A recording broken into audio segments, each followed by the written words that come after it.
মা লিহাযাল কিতাবি লা ইউগাদিরু সাগীরাতান ওয়ালা কাবীরাতান ইল্লা আহসাহা ওয়া ওয়াজাদু মা আমিলু হাদিরা ওয়ালা ইয়াজলিমু রাব্বুকা আহাদা।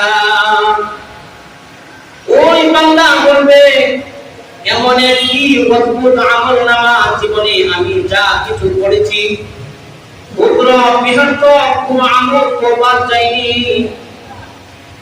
পৃথিবীতে তুমি যা কিছু করেছো সব কিছু আমার আল্লাহ পাক রব্বুল আলামিন মজুদ করে রেখেছেন, স্টক করে রেখেছেন।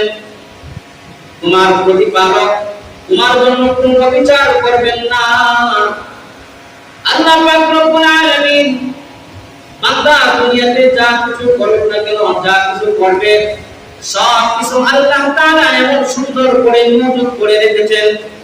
বান্দা আফসোস করে বলবে, সে আশ্চর্য হয়ে বলবে, দুনিয়াতে আমি যা কিছু করেছি, ছোট বড় যা কিছু করেছি প্রত্যেকটি আল্লাহ তাআলা আমাদের জন্য কোনো কিছুই তিনি গোপন রাখেন নাই। কথা বলেন ঠিক না? এমন একটি সময় আসবে আল্লাহ তাআলা সব কিছু ওই গোপন বিষয়গুলো আপনার হাতের মধ্যে তুলে ধরবেন।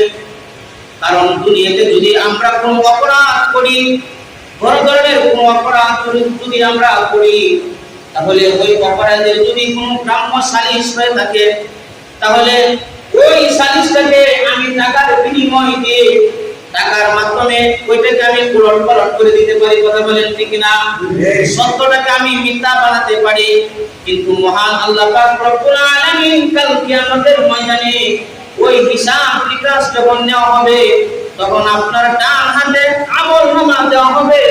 আর যদি বদকার হয়ে থাকেন, আপনার বাম হাতের মধ্যে আপনার বদ আমলগুলো তুলে ধরবেন। ওই দিন কেমন কঠিন মুহূর্ত হবে, যে বান্দা ডান হাতে আমলনামা পাবে তার ভিতরে কোনো আনন্দ থাকবে, আর যে বান্দার বাম হাতের মধ্যে তার বদ আমলগুলো থাকবে, সে শুধু আফসোস করতে থাকবে। একদম আগের মানুষ চিন্তা করতো, আল্লাহ তাআলা যে আমলগুলো আমাদের হাতের মধ্যে দিবেন, এটা কিভাবে সম্ভব? আমি এই হাতের মধ্যে ওই আমলগুলো আমি কিভাবে নিয়ে আমি দাঁড়িয়ে থাকবো? একজন মানুষ কি করে দাঁড়িয়ে থাকবে? আগের যুগের মানুষের এরকম প্রশ্ন ছিল। কথা বলেন ঠিক না? কিন্তু বর্তমান এই বিজ্ঞানের সময়, এই প্রযুক্তির এই সুন্দর একটি সময়ের মধ্যে মানুষ ইদানিং সুন্দর করে বুঝতে পেরেছে। কারণ একজন মানুষের যদি আমলনামা তার লেখা হয়, ওই আমলগুলো লেখার জন্য কত টনের টন কাগজপত্রের প্রয়োজন হয়। কথা বলেন ঠিক না? কিন্তু মহান আল্লাহ পাক রব্বুল আলামিন এমন একটি সিস্টেম সুন্দর করে বিজ্ঞানের মাধ্যমে, এমন একটি সুন্দর প্রযুক্তির মাধ্যমে মানুষ বুঝতে পেরেছে।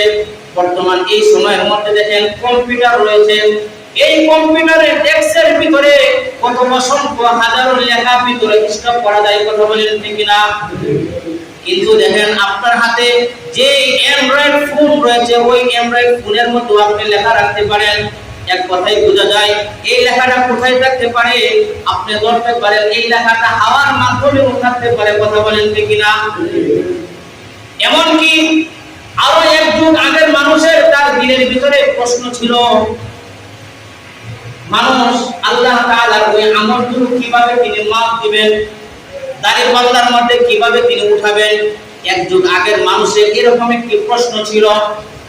কিন্তু এই সুন্দর এই প্রযুক্তির সময়ে মানুষকে ইসলামটা সমাজে বোঝানো যায়, মানুষ সমাজে বুঝতে পেরেছে। এত সুন্দর একটি প্রযুক্তির সময়ের মধ্যে যেমনটা পাল্লা রয়েছে, পাল্লা দিয়ে মানুষের আলো মাপের, দাম মাপের ইত্যাদি আরো অনেক কিছু মাপা যায়। কথা বলেন ঠিক না?